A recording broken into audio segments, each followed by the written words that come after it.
soko y'ibyiza n'iby'igikundiro n'ibishimwa byose, ndagandutse ndamanutse nciye bugufushirwe hejuru. Haleluya, haleluya. Nongeye kubasuhuza bene data, dusangiye urugendo rugana mu ijuru muri Kristo Yesu. Muri kumwe na Pastor Dr. Gakwaya Emmanuel, kugira ngo tuganire ku kiganiro Yesu yajyanye n'abigishwa be.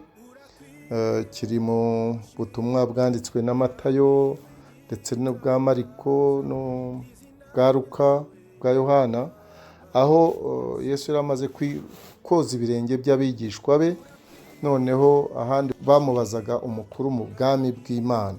Icyo rero Yesu yabashubije turagenda tukireba dusomye dufashe nko muri Mariko igice cya 10 umurongo wa 42 kugeza ku wa 45, dusanga Yesu yarabahaye igisubizo giteye gitya. Yavuze ati, muzi yuko abavugwa ko ari abatware b'amahanga bayatwaza igitugu, n'abakomeye bo muri yo bakayategeka, ariko muri mwe siko bimeze, siko biri.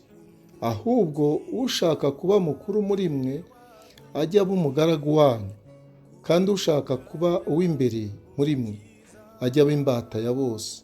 Kuko umwana w'umuntu nawe ataje gukorerwa, ahubwo yaje gukorera abandi no gutanga ubugingo bwe kuba incungu ya benshi. Amen. Ndagandutse ndamanutse nciye bugufushirwe hejuru. Ubu rero niwo murimo tuba turimo hano ku isi bw'Imana, aho Yesu avuga ko mu isi ushaka umukuru mu bwami bw'isi, ari mu bwami bw'ijuru ho agomba kuba umugaragu. Ushaka kuba imbere, uri imbere mu bwami bw'isi aba ari imbata ya bose mu bwami bw'ijuru. Mu bwami bw'isi ushaka gukorerwa, uwo nguwo kujya umukuru arakorerwa, ariko mu bwami bw'ijuru akorera abandi.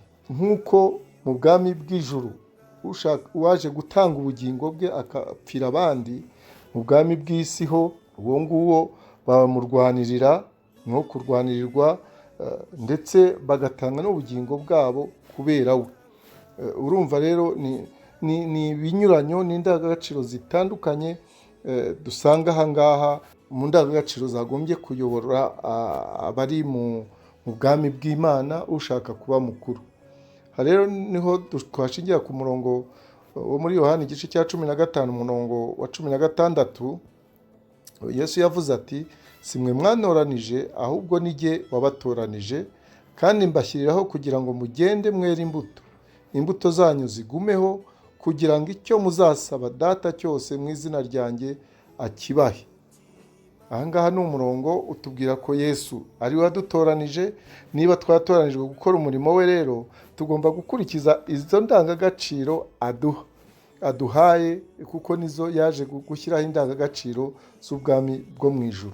Iyo turebye nko muri Yohana igice cya 13 kuva ku murongo wa 12 kugera ku wa 17, Yesu yoza ibirenge by'abigishwa be, dusanga umurongo wa 17 uvuga ngo, nimumenye ibyo murahirwa niba mubikora.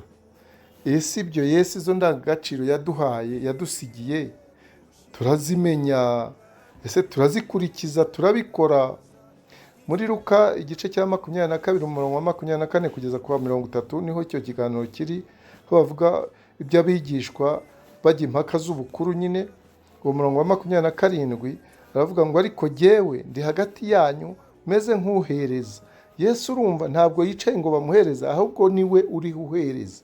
Ubwo rero urumva ko yuzuza umurimo, yuzuza indangagaciro zo mu bwami bw'Imana, mu bwami bw'ijuru, ko uburimo aba umugaragu ataba umukuru, kuko mu bwami bw'isi umukuru ni uherezwa.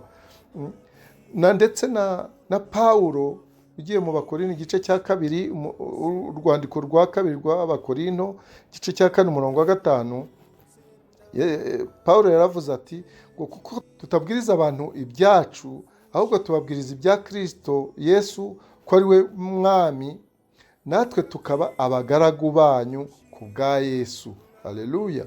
Hano turasanga ariko na Pawulo nawe avuga nk'umugaragu w'abikorino, w'abigishwa b'ikorino. Ndetse no muri Matayo igice cya 14, igice cya 10 umurongo wa 24, umwigishwa bavuga umwigishwa ntaruta umwigisha kandi n'umugaragu ntaruta shebuja. Ibyo birumvikana. Ariko rero hano ni ukuvuga ngo umwigisha agomba guhereza umwigishwa nka kiriya twabonye muri Pawulo ari i Korino. Ariko tuzi ko umwigishwa ataruta umwigisha kandi n'umugaragu ntaruta shebuja, birumvikana. Ariko harimo ubwo ubuyobozi butandukanye n'ubw'abisi bita servant leadership, bwo kuba umugaragu, kwemera kuba umugaragu w'uyobora. Iyo tugiye muri Mariko naho igice cya 10 umurongo wa 42 kugeza kwa 45, umurongo wa 43 uravuga ngo ariko muri mwe siko biri, ahubwo ushaka kuba mukuru muri mwe ajya umugaragu wanyu. Aha rero turibaza, ese niko bimeze? Dukurikiza indangagaciro ko Yesu yaziduhaye? Kuko iyo dutekereje itorero dusanga ko ari abantu abahamagawe Imana yashyize iruhande.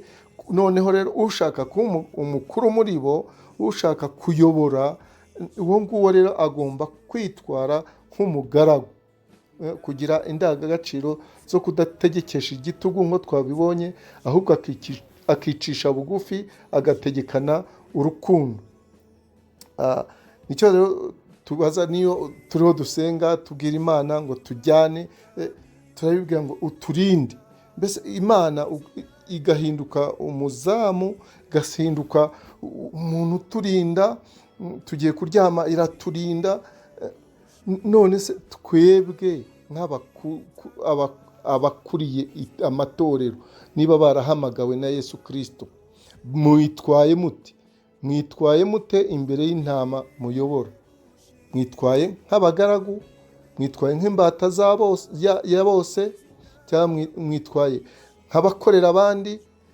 Muritanga ku buryo mwatanga n'ubugingo bwanyu mugapfira intama muyobora? Ngizo rero indangagaciro Yesu ashaka yo gukorera abandi, y'urukundo, rwo kugira urukundo rwo gupfira intama.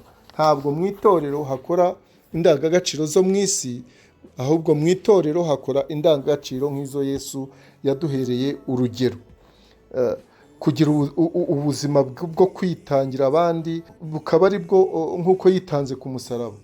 Yesu rero duhe kumva neza izi ndangagaciro kugira ngo dushobore kuzishyira mu bikorwa, kugira ngo kandi tuzabone uko twera imbuto kandi twere nyinshi kandi zihoraho nk'uko Yesu Kristo abishaka. Imana ibahe umugisha mu izina rya Data twese n'iry'Umwana n'iry'Umwuka wera. Amen. Mwami w'igitangaza